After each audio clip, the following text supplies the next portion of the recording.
When emergency services were called to the Cahil family's home on April 21, 1998, they were horrified to find a woman lying on the floor with a broken temple, and next to her were her parents and husband. What happened in this house and who carried out the terrible attack? Jill Catherine Russell was born in Tonawanda, USA on March 9, 1957 and was the daughter of Fred Russell and Joanna Everwin. She also had two siblings, David and Deborah. Jill was known from a young age as a free spirit who loved nature and new experiences. She was also remembered as a happy person, a girl who attracted everyone with her magnetic energy. After graduating from high school, Jill entered the State Agricultural and Technical College where she completed her studies in 1977. After this, the 20-year-old girl entered the university but ultimately decided to drop out. Jill lived a free and eventful life. Her friends got married and she herself was on the verge of marriage, but the marriage never happened. After her first unsuccessful attempt, Jill thought she was ready to start her own family and planned to find a husband with whom she could have children and live a long life. At that moment she met Jeff Francis Cahil III. A spark immediately ignited between the two young people and they quickly began dating. Jeff was a charming, well-educated and intellectual man whose interests were similar to those of Jill. The only problem was that his mother did not approve of their relationship, according to many who knew her. She was a somewhat fanatical Catholic who demanded that Jeff and his brother Mark go to church every day. However, Jill believed that this would not be a serious problem because the relationship was only between her and Jeff and they were very much in love with each other. After several months of dating, the couple's life took an unexpected turn when the girl found out that she was pregnant. Despite the objections of Jeff's mother, they decided to get married, and after the wedding they moved to a small house in Onondaga County, New York with a large garden. The Cahils' first child was born in 1988, and they named him Tim. Jill was a free spirit and enjoyed motherhood. The joy of motherhood was so great that less than 2 years later, Mary Catherine, an amazing daughter, joined the Cahil family. In the following years, Jill gave her children all her attention. She sewed Halloween costumes for them, baked birthday cakes, and in the winter she enjoyed making snowmen. To please her children, she even added a pond with koi fish to her house. Despite the fact that Jill's sister Deborah was also married and had 2 children of the same age, Tim and Mary, they were close relatives and spent a lot of time together. Jill hoped that she would eventually have more children. Doctors advised her not to give birth again because 2 pregnancies had a negative impact on her body. Although receiving this painful news prevented her from giving birth, she continued to give her children all her attention and love. When Tim and Mary, as Jill grew older, she had more free time.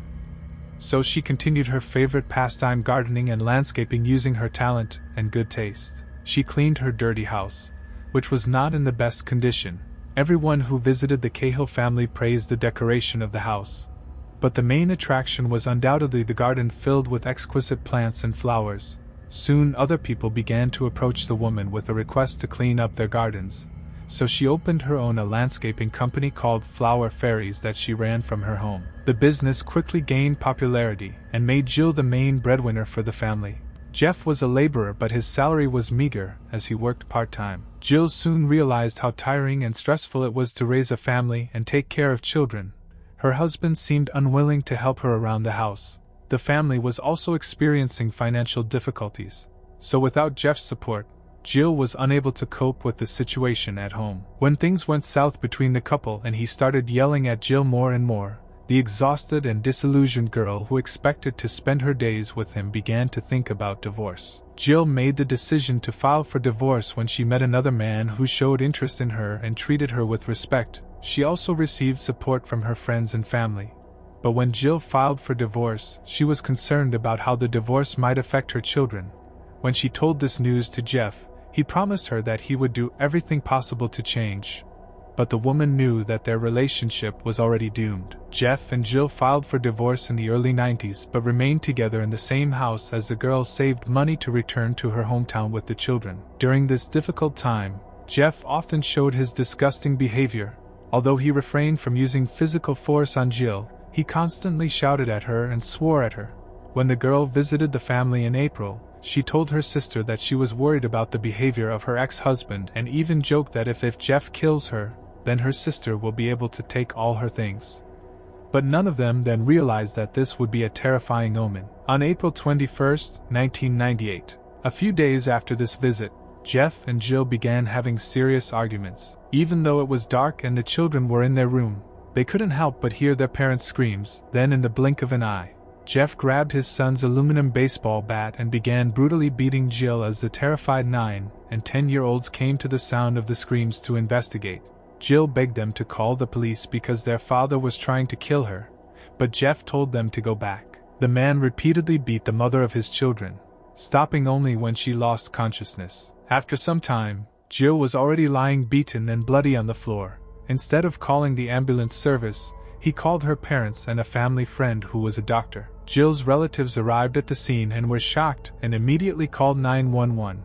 When the police arrived at the scene, they saw a bloody scene. The woman had serious injuries to her left temple, but she was still breathing, so the doctors immediately took her to University Hospital. She was hit in the head at least 4 times, breaking her head, arm, and eye socket. Emergency surgery was required to remove a blood clot from the brain. Since Jeff also suffered multiple injuries and needed medical attention, he was taken to another hospital. After treating his wounds, the police took Jeff to the station for questioning. Initially, the man claimed that Jill provoked an argument and attacked him with a knife, leaving him with multiple cuts and scratches. Also claimed that he hit her in self-defense. But the man quickly admitted that he hit his ex-wife with a bat when she was unarmed and then cut himself to make it appear that he acted in self-defense. Jeff added that after the attack, he tried to poison himself with carbon monoxide by tying a piece of garden hose to the exhaust pipe of his car, but changed his mind. After the man was taken into custody in June of that year, a jury indicted him on charges of first-degree assault and fourth-degree criminal possession of a firearm, and he was released on November 2, 1998, on $100,000 bail pending trial. Jill fought for her life during the brutal attack and eventually regained consciousness. At this stage, an order was obtained preventing Jeff from visiting his children or going to this hospital, and the family court granted custody of Mary and Tim to their maternal grandparents. Jill was transferred from intensive care to the coma rehabilitation unit and then to the general rehabilitation ward after her condition had improved significantly. Medical staff were informed of the events leading up to Jill's transfer to the hospital and, as a precaution, photographs of Jeff were posted at nurses' stations and in services security of the institution. Relatives and friends constantly visited her, bringing balloons, flowers and stuffed animals. Although Jill's rehabilitation was gradual, she did not give up. Jeff was dissatisfied with the improvement in the woman's condition. He was ready to take any measures to ensure that she did not leave the hospital alive. During the months while Jill was trying to recover with enough time for the man to devise a horrifying plan to poison his ex-girlfriend, Jeff decided to buy cyanide, a potentially lethal chemical used in industrial processes and found in products such as pesticides and development chemicals. Images. Jeff pretended to work for General Superplating, a company that specialized in electroplating, a finishing method that typically uses cyanide to improve the appearance and performance of metal products. He paid only $30 for the poison from a facility in Brackley, California. He planned for the package to be delivered overnight by UPC and carefully tracked the route taken by the vehicle delivering his order. By October 1998, 6 months after the attack, Jill was able to remember the names of her children and had regained some ability to speak, although only in short, simple sentences. This was an important event for the mother, and her family was full of hope. Jeff began secretly visiting the university hospital to observe the work schedule, the clothes of the staff, the work hours of doctors and nurses. At the end of the same month, Jeff learned that his ex-wife was on the mend. He learned this is thanks to his mother, who visited Jill in the hospital and sometimes told him news about her condition. A week later, on October 27th, the man again dressed as an orderly, put on the same wig, glasses, took a fake ID and managed to get past the hospital security. This time, none of the nurses saw him enter Jill's room. Jeff walked up to the woman's bed and forcibly opened her mouth to force after drinking cyanide from a bottle. Jill tried to fight, but it was unsuccessful. Having emptied the bottle, the man left the room shortly after 10 o'clock in the evening. The nurse noticed a strange substance on the patient's chest, and when touched it caused a burning sensation. Despite attempts to resuscitate Jill, they were unsuccessful. At the time of her death, she was only 41 years old, An autopsy showed that she had received potassium cyanide injection. The authorities immediately suspected Jeff, as he was the only person who had a motive to commit such a crime. When police arrived at Jeff's door several hours after Jill's death, despite his claims that he had been inside his home the entire time, the temperature readings in his car disproved this alibi, and Jeff was taken into custody on suspicion of murder. After a search warrant was issued on October 31, 1998, authorities were able to obtain information from the hard drive of the suspect's personal computer. It turned out that the computer was used to search the internet for information about cyanide and request potassium cyanide. Investigators also discovered that the computer contained several letters allegedly sent by General Super Plating to laboratories requesting the purchase of this chemical. According to the owner of the above-mentioned enterprise, Jeff had no connection with the enterprise or any of its employees. In addition, the police found a bottle of potassium cyanide and a half-burnt wig near the shed of the Cahil house. During the investigation, witnesses reported that they saw Jeff receive order from UPC in July of that year. The jury indicted him on charges of first-degree murder, second-degree robbery, aggravated contempt of court, and fourth-degree criminal possession of a weapon. In August of that year, Jeff Cahil stood trial for the murder of his ex-wife. The prosecution called the defendant's mother and brother as witnesses. Patricia Cahil, Jeff's mother, told the jury that on October 5, 1998, she saw Jill and two nurses talking, so she told her son about it. Because of this, Jeff came to the conclusion that Jill has the ability to speak, making her a potential witness against him and a threat. During her assault trial, Deborah testified that there had never been any signs of physical abuse in the Cahils' marriage. But by Christmas 1997, Sister told her that they intended to separate because things had become very tense. Mark Abraham, another officer in charge of the investigation, said that on the same day he found a bottle labeled potassium cyanide in a cement block under a shed. According to the head of the district laboratory, one of the samples obtained from the patient's neck and chest, as well as an analysis of the vial found on the hospital bed, gave a positive result for potassium cyanide. Hospital nurse Julie Lavajewski also testified on behalf of the jury.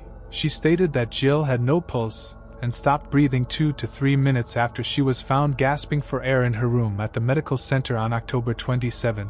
Doctors explained that cyanide is deadly because it prevents oxygen from reaching the body's cells and interferes with cellular respiration. After the testimony of 45 witnesses and the presentation of nearly 120 pieces of evidence, the prosecution concluded that it was motivated by the fact that he knew that Jill had regained her ability to speak and that this would allow the victim to contradict his version of events that night when he attacked her with a baseball bat.